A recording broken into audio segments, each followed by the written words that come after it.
Hey y'all, and welcome back to our channel.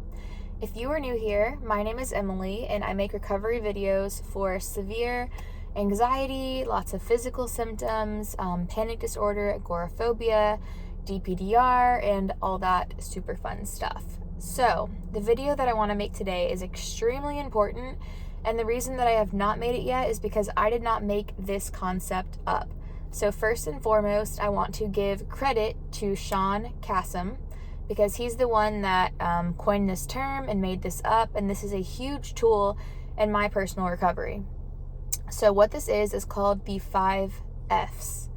And so this kind of goes hand in hand with response. So in my recovery guide, which is in the description to this video, you're going to see the ideal response, which is what I made up. It's an acronym to help rewire your brain, to help you learn how to basically stop the fire that's burning, or at least not add more fuel to that fire that's burning, and let your body desensitize, calm down, get back to baseline, and really just nix that apprehensive behavior as much as possible.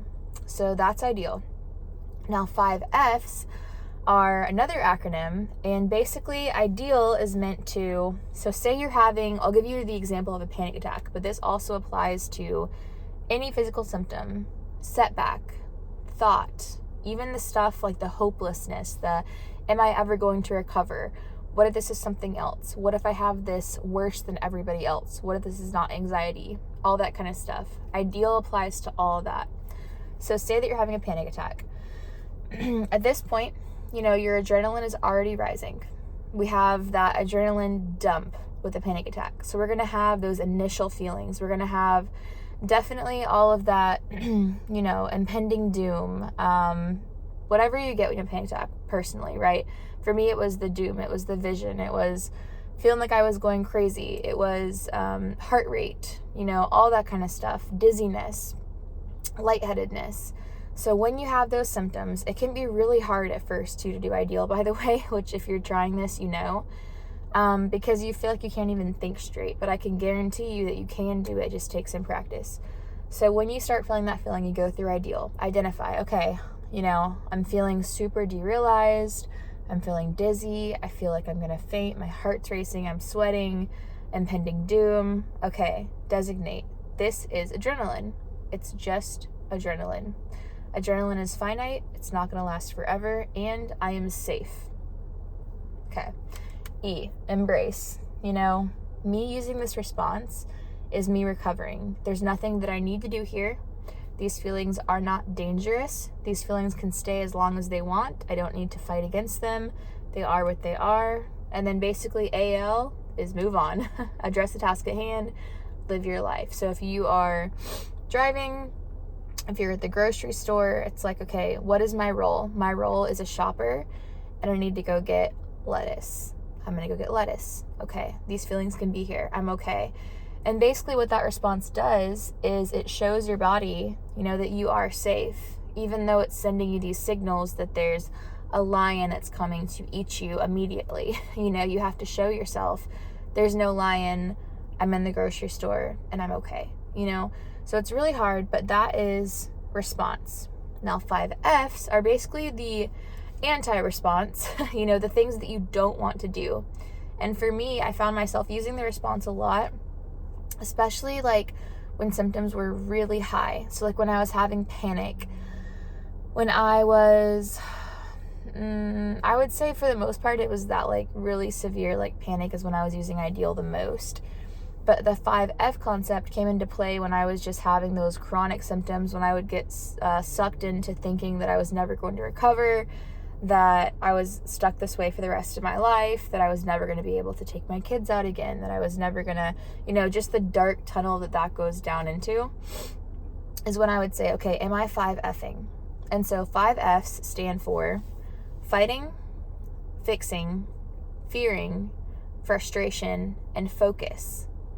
So I would ask myself, am I 5Fing? And then it's like, okay, I would run through each one. And then I'm like, you typically, yes. Okay, stop. And it would just kind of like help me catch myself. And as I started to recover, those 5Fs turned into my job, right? Someone's driving me crazy at work. Okay, am I 5Fing? Am I sitting in the bath at night ruminating about this person, ruminating about what I'm going to say next, what I'm going to do next, what they said to me, what did they mean by that? Am I 5Fing? Yes, I am. So 5Fing is one of two things, right? It's adding, obviously, the 5Fs, which we'll get into in just a minute. I'll elaborate on that. But it's also adding those when things are unproductive. So, you know, for example, going back to like the work thing. Say that, you know, someone's driving me nuts at work and they said something to me.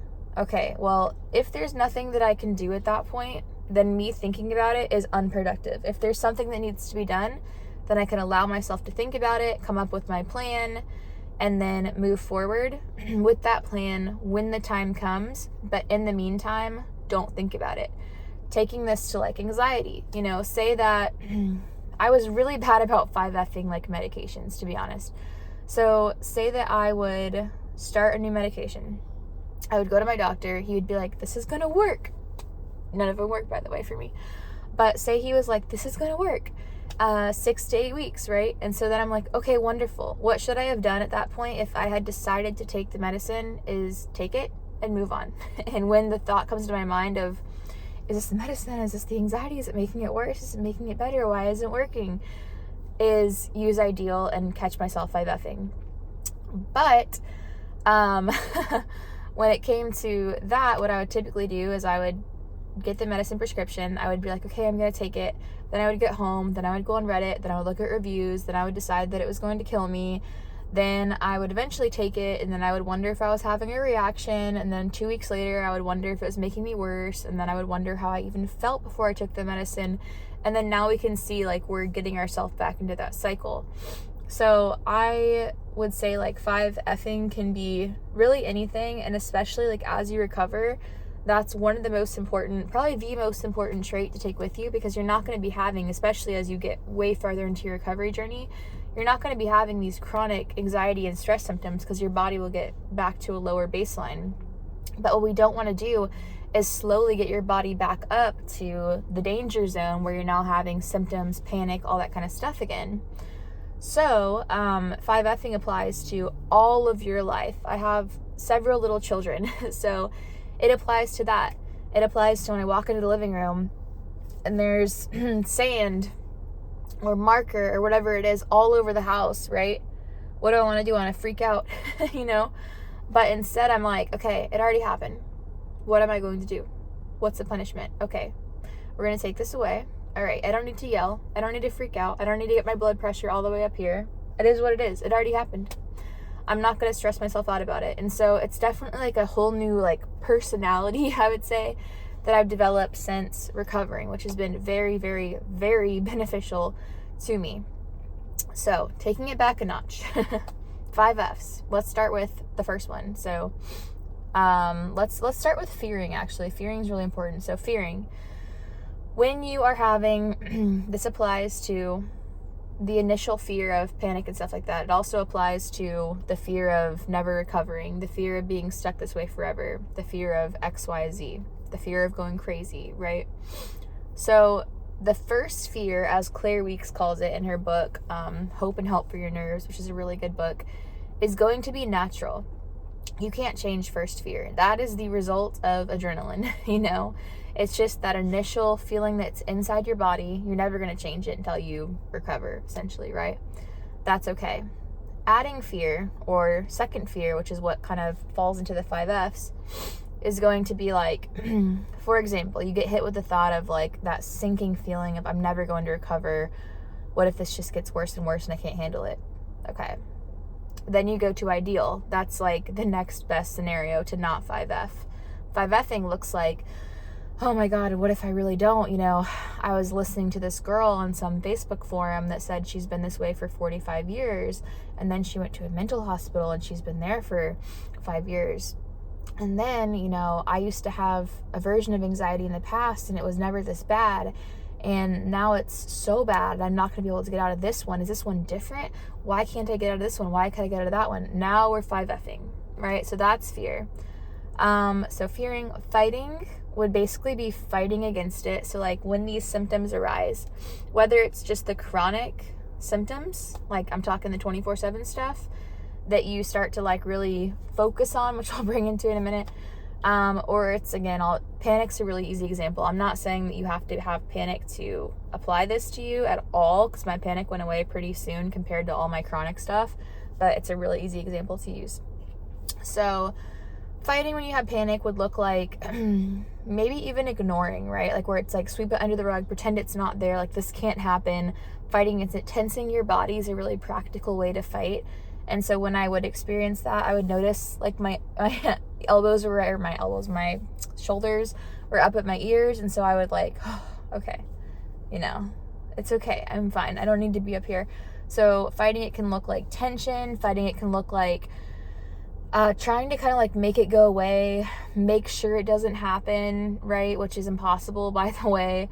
And so when you feel that wave coming on, like being like, oh, this cannot happen. Like, okay, turn my air on, drink some water, like whatever you can do to make it not happen, instead of being like, okay, it's adrenaline.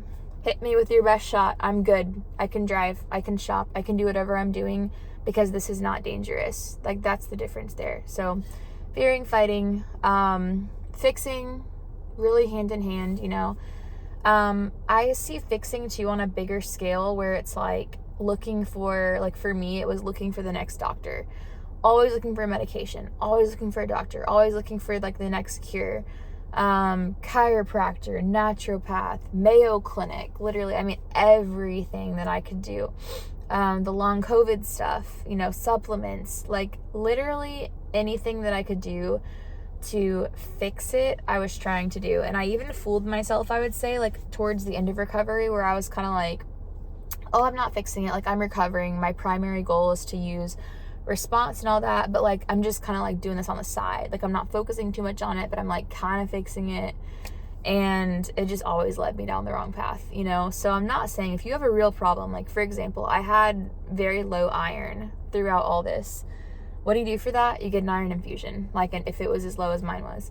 And so I'm not like viewing the iron as fixing the anxiety. It's like I have to get iron infusion. Maybe it helps it, maybe it doesn't, but I'm going to separate the two. And I'm not going to go look for like the next meditation class or whatever it is to help the anxiety. So that's fixing. So fearing, fighting, fixing. And then we have frustration and focus left. So frustration, super simple, right? Nobody wants to be here. It sucks. Okay? Can't get past that. But, and I would say like, it's even that kind of like the first fear, like the first frustration is so normal, and that's going to pop into your head probably on like a very regular basis. And I would notice too, like not only frustration, but pretty much every F here, would happen to me like personally at night. After I'd had like a long day, or maybe if I had been go a couple days before, it might hit me in the morning or something. But basically when my body was exhausted, my mind was exhausted, I would be a lot more like subject to feeling those 5Fs. And so especially the frustration, the hopelessness, the depression type feelings, those would hit me when I was most vulnerable. And that can be something too, that as you start to like pick up on that pattern, you're just like, okay, this is a pattern, I know that I'm gonna be okay when I wake up in the morning. It's all good. But when the frustration hits you and it's like, why is this still happening? Like, and that was a big one for me too. Like in the beginning of recovery, I was seeing progress, right? Like I was getting out of the house again. I was doing things. I started to drive a little bit. And so I was like, okay, I'm moving forward. And then I got kind of like stuck, I guess, in this just slow part of recovery, which is very normal, where it was like, okay, I'm doing these things, but I feel so bad 24/7, headaches 24/7, which I still have some headaches, by the way, and I still get that first frustration about that. But just all these physical symptoms, and I'm like, when is this ever going to end? And that frustration would hit me hard some days, and so I'd have to just realize like, all right, it's valid to feel this way, but it's not helping me. Frustration's not helping me, it's dragging me down, so I'm going to choose to move on from it and trust that I'm going to recover. And then I even got to the point too where I was like, if I don't recover, I'm going to make the most of every day, and frustration and all these Fs are still unproductive, because if this is my reality, I'm not going to drag myself down even further. So that's frustration. And then focus. That is like that's a tough one, right? And let me explain this to you, because with focus, I mean, obviously panic, but I can use focus more for like when I was just dealing with that super chronic anxiety, felt like I couldn't sit still, felt like I couldn't sit in the car, just felt like I was literally going to go crazy at all times. It was terrible. And I would notice, you know, when I would focus, maybe it was on the like really bad tinnitus, on the really bad headache, on the dizziness, on the feeling like I was going to pass out all the time, which, by the way, the pass out thing literally feels like a daydream a little bit, like as I say that, but that was so severe. I mean, I couldn't even stand up. I couldn't go in the grocery store. I thought I was going to faint. And eventually I realized I haven't fainted yet. So we'll see what happens. Which I never fainted. But anyway, so the focus, yeah, it would be like when those feelings would not even arise, because they were kind of always there for me. But when they would just get like really bad, I would start to kind of like focus. And then when I would focus, all 5Fs would happen at once, I would feel like, you know? And then it was that like, oh my God, this is getting so bad. And then for me in the beginning, it was like, go to the emergency room, because I felt like nothing else was helping. Medicine didn't help. Nothing helped at home, and nothing was like giving me any relief. And so it was like, I have to go to the ER, like something's wrong. And it was so hard for me to accept that anxiety can cause, you know, anxiety, nervous system sensitization can cause all of these severe chronic physical symptoms. So focus was tough. But what I would do, and it's almost like, this is a super weird analogy. I don't know if it's going to make sense, but you know, when you like put your finger on like the rim of a cup, like a glass, and it starts to like make the like, ooh, and it gets like louder and louder and louder. That's kind of like what I would compare focus to. It's like when I would start to focus, it was like, ooh, and then it would be like, ooh, like so loud. And then it would feel like overwhelming, and it's the only thing that I could think about. And then I have to check myself, and I'm like, okay, ideal. Oh my gosh, this isn't helping me. And then when I would go through that, it would help. And also when I would hit that like, woo, which I don't know if that makes sense to you guys, but when I would hit that phase where it was so loud that I just felt like, where am I? Who am I? You know, just like, it's all I could think about. I would shake up my environment. I would take a shower, even if I was like scared to take a shower at that moment, which I was a lot.